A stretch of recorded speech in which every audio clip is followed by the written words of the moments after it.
Hi, I'm Sherry from Whole Circle Studio, and welcome to our Botanical Beauties Block of the Month and Quilt Sew Along. Today I'm going to give you some tips as you begin to make your 5th Botanical Beauties block. I think this month's block looks like an abstract daisy or a coneflower. What do you think? Let me know in the comments below. In addition to this video, please be sure to refer to the tips included in the pattern as well as the links below to additional video tutorials. Let's get started. If you've been following my general fabric assignments, you'll notice that in my previous blocks, I've been using 1 or 2 fabrics for the botanical in each block. For this block design, I've been using 3 fabrics in some of my versions so that the flower top really stands out from the flower petals. This is totally optional. If you want to play around with a 3rd fabric or make the flower top distinct in some other way, use the shading chart as a guide to help keep on track with this. Depending on your printer, you may find it's challenging to see the difference in the shading between the flower top and the flower petals versus the background, or even see a distinction between flower petals and the stem leaves. So you may want to make a note on the paper pieces before you start sewing. If you're having a challenging time seeing the difference, you can always refer to the letters and the numbers in the fabric cutting chart for which category they fall under. There is one tricky angle at the beginning of our piecing process. I figure out this angle using the same technique in my general foundation paper piecing video tutorial. If you need that link again, you could find it below this video. But let's walk through this specific section together. Here I'm working on paper piece P for the grid option of the block.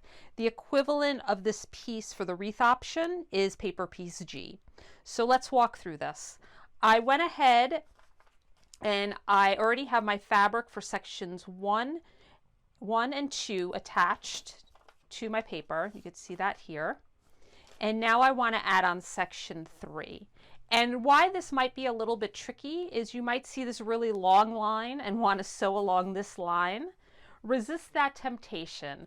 Again, we have 1 and 2 already attached, so we want to use that line to sew on to attach 3.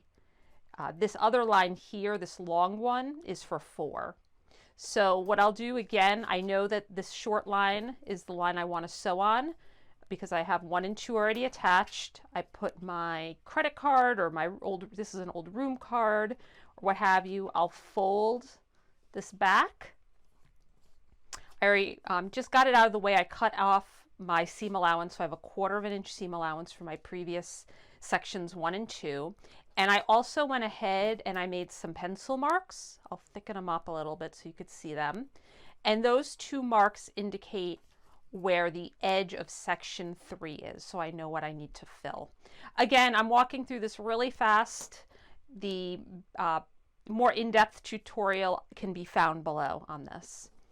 So I know first things first, I want to put correct sides of the fabric with correct side of the fabric, just like anything in sewing, put those together. And now I know, again, this could be found in that in-depth video with the link below, the foundation paper piecing video tutorial. I know that if section 3, which is what I want to cover, is completely covered in reverse here with that new fabric, then I know that I'm good to go. And again, I have these marks from kind of looking up to a window, making those marks. I could see that's covered. So then I could go ahead, open this up. I would sew along this line to attach section 3. Once that's sewed, then remember I'd want to cut off any excess seam allowance by a 1/4 inch from the edge of the paper. I would then go ahead and I'm going to pretend this is sewn. I'm going to open this up. Section 3 is covered, and then I would just repeat this process for section 4, and this would be the line that we would be folding back. Due to the detail and the organic blend in this block, this stem area, specifically right here and up here, can get pretty bulky as you're joining your paper pieces. I found that if I use a fairly lightweight paper and I use the pressing techniques and tools that I highlighted in last month's video, that I can get these seams flat enough to be manageable and through my machine. I'll put a link to last month's video so that you can go back and review as you're sewing and pressing this month's block. I can't wait to see your blocks come together. Thanks again for being here and for sewing along with us. I'll be back next month with more tips and tricks. In the meantime, if you have any questions or comments or something you'd like me to show in a future video, please let me know in the comments below.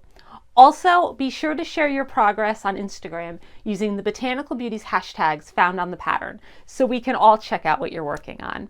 You can also email me photos of what you're working on. My email address can be found in the pattern. See you next month and happy sewing!